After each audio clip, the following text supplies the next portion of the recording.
नमस्कार दोस्तों। भक्त ध्रुव की कथा।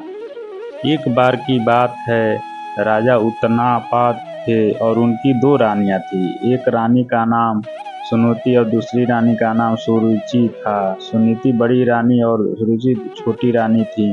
रानी सुरुचि के पुत्र का नाम ध्रुव और रानी सुरुचि के पुत्र का नाम उत्तम था। राजा उत्तानपाद का रुझान छोटी रानी सुरुचि के तरफ ज्यादा था, क्योंकि वो दिखने में काफी सुंदर थी।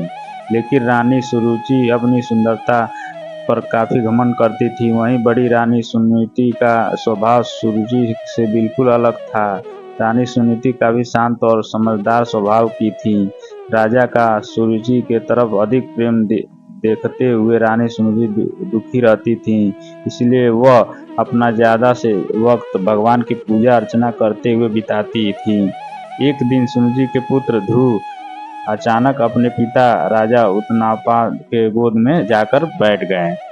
वह अपने पिता के गोद में बैठकर खेल ही रहे थे, वहां छोटी रानी सुरुचि पहुंच गई। राजा के गोद में ध्रुव को बैठे देखकर रानी सुरुचि को गुस्सा आ गया। रानी ने ध्रुव को राजा के गोद से नीचे उतारते हुए कहा, तुम राजा के गोद में नहीं बैठ सकते हो। राजा की गोद और सिंहासन पर सिर्फ मेरा पुत्र उत्तम का अधिकार है। यह सुनकर ध्रुव को बहुत बुरा लगा। ध्रुव वहां से रोते हुए अपनी माँ के पास चला गया। ध्रुव को रोता देख माँ काफी चिंतित हो गईं और ध्रुव से उनके रोने का कारण पूछा। ध्रुव ने रोते हुए सारी बात बताई। ध्रुव की बात सुनकर माँ के आंखों में आंसू आ गए। ध्रुव को चुप कराते हुए सुरुचि ने कहा, भगवान की आराधना में बहुत शक्ति है। अगर सच्चे मन से आराधना की जाए तो भगवान से तुम्हें पिता की गोद और सिंहासन दोनों मिल सकते हैं।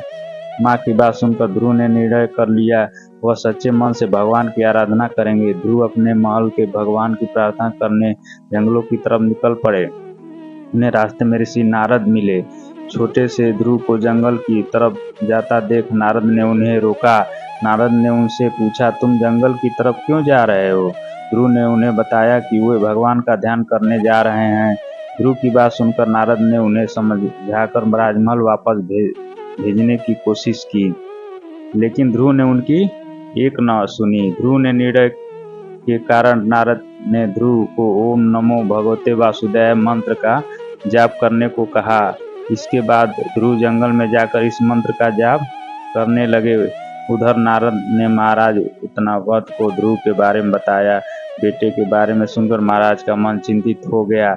वह ध्रुव को वापस लाना चाहते थे, लेकिन नारद ने कहा, ध्रुव प्रार्थना में डूब गया है, अब वह वापस नहीं आएगा। उधर ध्रुव कठोर तपस्या में लगे रहे। कई दिन और महीने गुजर गए, लेकिन ध्रुव प्रार्थना करते रहे। इस बीच ध्रुव की भक्ति से प्रसन्न होकर भगवान हरि ध्रुव के सामने प्रकट हुए। भगवान हरि ने ध्रुव को वरदान देते हुए कहा, तुम्हारी तपस्या से हम बहुत प्रसन्न हैं। तुम्हें राज सुख मिलेगा, साथ ही तुम्हारा नाम, तुम्हारी भक्ति हमेशा के लिए जानी जाएगी। यह कहकर भगवान ने ध्रुव को राजमहल की तरफ भेज दिया। भगवान के दर्शन पाकर ध्रुव भी बहुत खुश हुए और उन्हें प्रणाम कर महल की तरफ चले गए। बेटे को महल वापस आते देख राजा खुश हो गए और उनको अपना पूरा राज्य सौंप दिया। भगवान हरि के वरदान से भक्त ध्रुव का नाम अमर हो गया और आज भी उन्हें आसमान में सबसे ज्यादा चमकने वाले तारे ध्रुव तारे के नाम से याद किया जाता है। कहानी से सीख। इस कहानी से यही सीख मिलती है कि अगर धैर्य और सच्चे मन से कोई प्रार्थना करे तो उनकी इच्छा जरूर पूरी होती है।